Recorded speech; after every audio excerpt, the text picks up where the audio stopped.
Hey les newbies, ça y est, on essaye le travel with the bike, donc voyager avec le vélo. Donc à peu près comme je l'avais emballé, j'ai juste rajouté quelques petits trucs à certains endroits. Je vais vous montrer ça là, donc juste un petit bout de carton sur l'arrière, sur la base arrière, parce que les axes de roue, je vais taper un petit peu dedans, donc je me suis dit que ça allait amortir. Donc la direction l'aéroport de Nice, je vais arriver super tard à Malte, à 23h20 j'atterris. Donc là je passe chez Decathlon parce que je voulais prendre ma grosse pompe, mais ma grosse pompe elle fait 3,5 kg, quelque chose comme ça. Donc j'ai pris la toute petite pompe que j'ai du Vélotaf, il y a un mano dessus, elle est assez pratique, je sais qu'elle gonfle bien. Et là donc direction Decathlon pour prendre un mano de pression précis.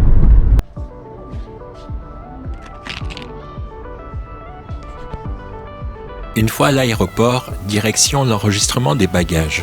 Contrôle de la pesée à 22,4 kg. Le max était à 25 kg. Puis au fond à gauche pour les bagages hors gabarit. Puis c'était parti pour l'embarquement. Allez, on va voir si t'as survécu l'aller. Donc à l'aller, aucun souci. Le bagage à vélo m'a été remis en main propre par un bagagiste de l'aéroport de Malte, que j'ai pas eu le temps de filmer. Pour le déballage et le montage du vélo, j'ai fait comme j'ai dit. La clé dynamométrique, un mini tournevis plat pour les gros riselants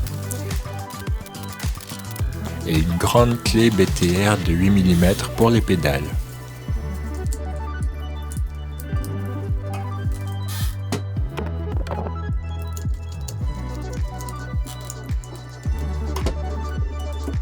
Au niveau des tubes en mousse, si je devais faire ça 3 fois par an, je prendrais du scratch réutilisable plutôt que du scotch papier pour emballer et tenir en place les tubes de mousse.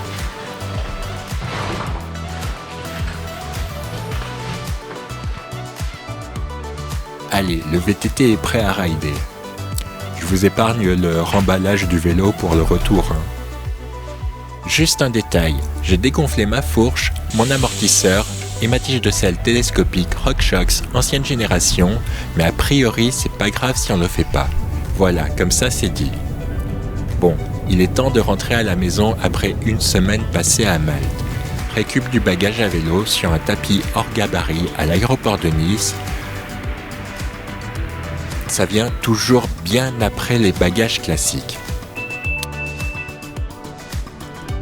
Bah voilà les noobs, retour à la maison. Donc je vais déballer le vélo là. Donc j'aurais pu utiliser un carton à vélo, mais vous voyez que c'est quand même plus gros, plus long, parce qu'il y a la roue déjà arrière qui est montée dessus, sur le vélo, dans le carton.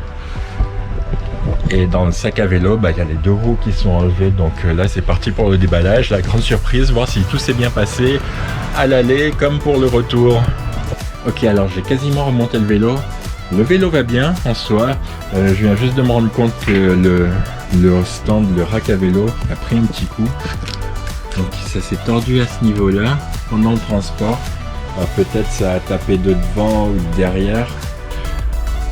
Sûrement dû, je sais pas, au transport, au choc. En tout cas, si j'ai pas le rack à vélo, à mon avis, peut-être que la fourche aurait pu flexer de l'avant ou le bras arrière, quelque chose aurait pu mal se passer sur le vélo. Donc effectivement d'avoir ça, je pense que ça a été une bonne chose.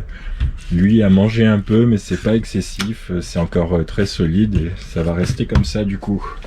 Mais bon, ouais, comme quoi c'est pas non plus sans souci, vraiment. Enfin, heureusement que ça s'est bien passé, mais voilà. C'est pour ça que j'avais insisté pas mal, il me semble, sur le stand, le rack support vélo dans le sac, parce que pour des raisons comme celle-là, j'ai trouvé que c'était utile que pas le vélo se compresse ou qu'il y ait quelque chose qui se passe mal au niveau des axes, etc. Donc un élément de sécurité que je trouve très utile. Et oui, le VTT va bien.